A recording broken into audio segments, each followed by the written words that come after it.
भारत का इतिहास बहुत विशाल और समृद्ध है, जिसे समझने के लिए इतिहासकारों ने इसे मुख्य रूप से 3 भागों में बांटा है: प्राचीन, मध्यकालीन और आधुनिक काल।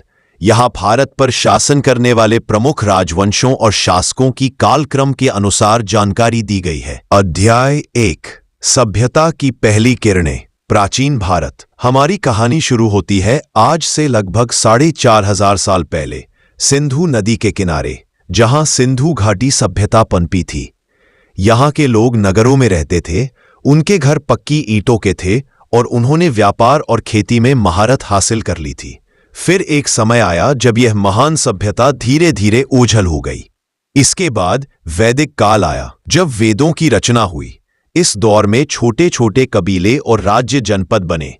धीरे धीरे इनमें से कुछ राज्य बहुत शक्तिशाली हो गए और बड़े साम्राज्यों का रूप लेने लगे। अध्याय 2, साम्राज्यों का दौर और स्वर्ण युग।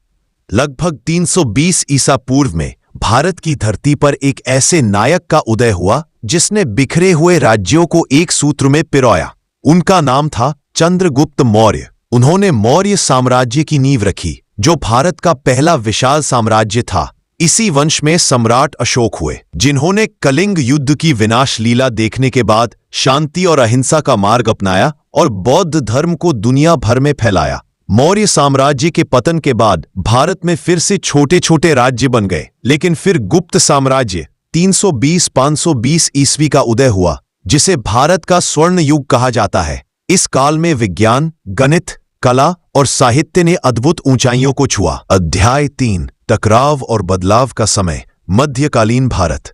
गुप्त साम्राज्य के कमजोर होने के बाद भारत की कहानी में एक नया मोड़ आया।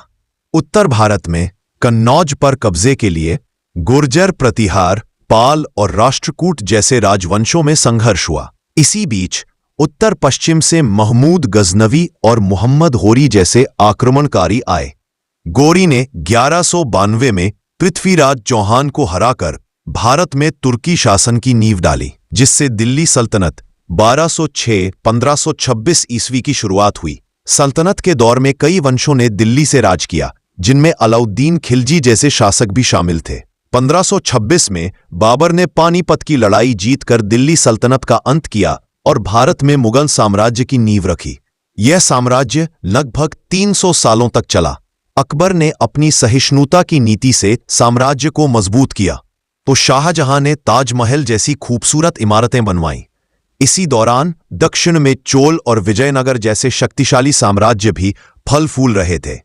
पश्चिम में शिवाजी महाराज ने मुगलों को चुनौती देते हुए एक शक्तिशाली मराठा साम्राज्य की स्थापना की। उत्तर में महाराजा रणजीत सिंह ने एक विशाल सिख साम्राज्य बनाया।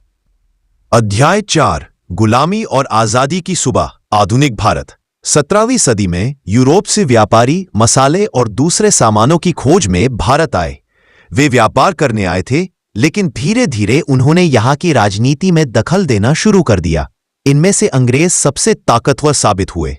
उन्होंने धीरे धीरे भारत के बड़े हिस्से पर कब्जा कर लिया और 1857 के विद्रोह के बाद भारत पूरी तरह से ब्रिटिश राज के अधीन हो गया। लेकिन भारत की कहानी गुलामी पर खत्म नहीं हुई। जल्द ही आजादी की आग पूरे देश में फैल गई। महात्मा गांधी, जवाहरलाल नेहरू, सरदार पटेल और अनगिनत स्वतंत्रता सेनानियों के लंबे संघर्ष के बाद आखिरकार 15 अगस्त 1947 को भारत को आजादी मिली। यह कहानी आज भी जारी है, जिसमें भारत एक स्वतंत्र और प्रगतिशील राष्ट्र के रूप में अपनी नई पहचान बना रहा है।